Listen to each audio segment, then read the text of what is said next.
The Daily Q, we back, y'all. So we getting right into this. Is New Music Friday. Apparently, Juneteenth is just the most lit time to drop music now. It makes sense because now it's like a new holiday. So now there's like people. I was just at the dentist right now, and people were asking me what I was doing for Juneteenth, and I was like, I don't even know. I kind of forgot that it was extended weekends. So it's like the new Memorial Day. So the barbecues, things happening, people taking a day off now. So it makes sense that you would drop some music to accompany that. So if you haven't heard by now, Mr. Aubrey Graham, aka Drake, went ahead and dropped a new album called Nevermind something. I forget what it's called. Doesn't really matter. The album's not very good, but I'm not here to really judge on that. That's not what we're talking about. If you want to see my full or the best review that you'll probably get from me on Drake's new album, you can go check that out on the page. Just go over to the Star Trek TV YouTube page. It's like the video probably before this one. So go check that out. That's what that is. So the consensus seems to be that he did go world style on this. Basically, passion fruit the album, which is fine. I mean, Drake's gonna Drake. I'm not even gonna really spend too much time on this man's album. Cause I already spent too much time on this man's album. I'm moving on already. It's been less than 24 hours since his album came out, and I'm just like, all right, whatever. We're moving on. Probably won't talk about it again. Maybe until we do a full podcast episode, we might talk about it. But there's been a lot going on between then. So yeah, it might not even make the podcast episode. We'll see. We'll see. But shout out to Drake and his new album. Two other big names dropped, and actually one other person pushed their album back. We'll start with that. Joseph Badasserton, decided to push his album back, which was supposed to drop today, I believe. But I think he pushed it back because he knew that Drake was coming. I think he literally got like wind that Drake was on the way. And so he's like, nah, I'm going to push it back. So that's what he did. Honestly, probably a smart move because, to be honest, like, while I have been checking out the singles and seeing the interviews and kind of seeing his rollout, the buzz isn't quite where it should be for a Joey Badass album. The first in like 5 years. I feel like he needs to kind of go a little bit harder on the campaigns and the videos and kind of really just step it up, because if he had dropped that album today, he would have got washed. He would have got pushed out of the conversation, especially with Boogie's incredible album, Logic dropping, and Drake. Joey Badass would have not even been in the conversation. So it was a very smart move on his part to push his album back. Glad he did that, because I root for that guy, man. It's like probably one of my favorite artists in the game. He doesn't put out enough content. And I remember calling him out. I remember making a Facebook post being like, dog, you don't put out enough content. And he must have heard me, because like the next week he had dropped like an EP. And then he dropped a couple singles for his next album. But like I said, the buzz is not there. So very smart move on his team to be like, yo, let's fall back a little bit. Let's maybe put out another single and kind of build this buzz a little bit, because it's just not there. It's just not there. But I'm still looking forward to the album. I will still cop and listen to the album when it comes out. So for me, it's like I'm a fan. But if they're trying to do something in particular in terms of like trying to get over the hump on this one, then honestly, like, yeah, you should push that shit back, B, because you're going up against Big Daddy Drake.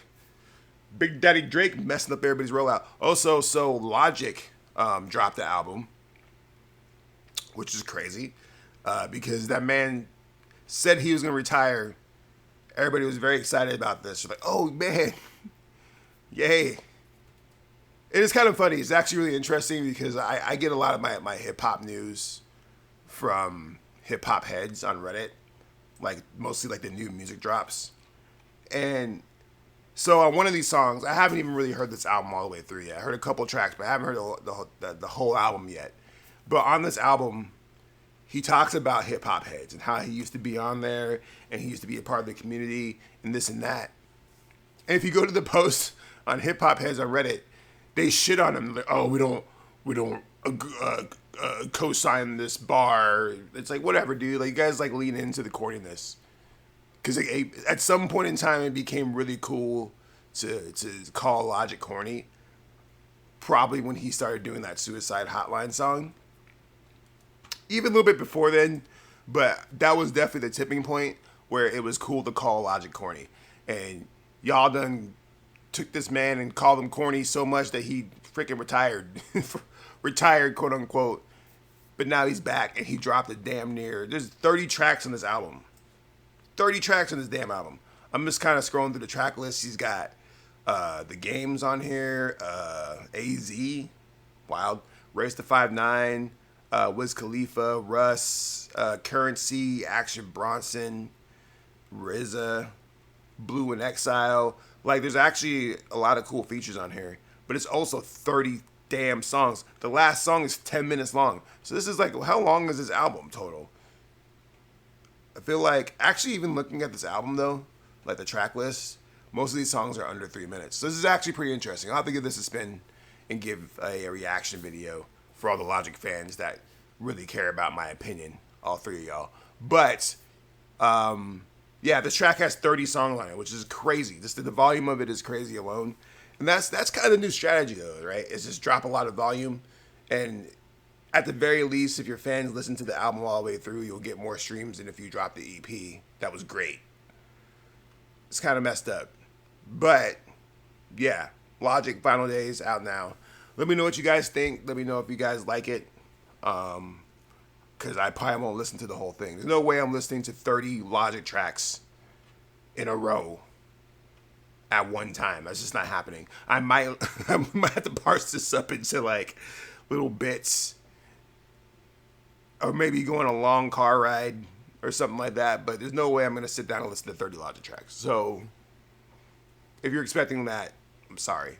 But I did listen to, on my way to the dentist today, I did listen to Boogie's new album, West Side Boogie's album, and I absolutely love this album. It's not perfect. There are a couple songs I was like, eh.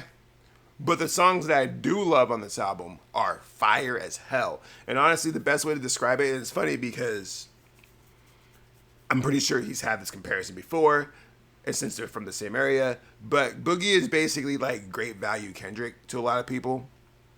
Maybe to me, I don't know. But when I say that, I mean like their vocal tones are similar. They rap about the same stuff. They have a similar style in terms of beat selection. The only real difference between Kendrick and Boogie is that Kendrick be on some out there stuff, talking about isosceles triangles and stuff like that. And so oftentimes that's a lot to take in, because I'm not trying to hear Kendrick talk about isosceles triangles and shit.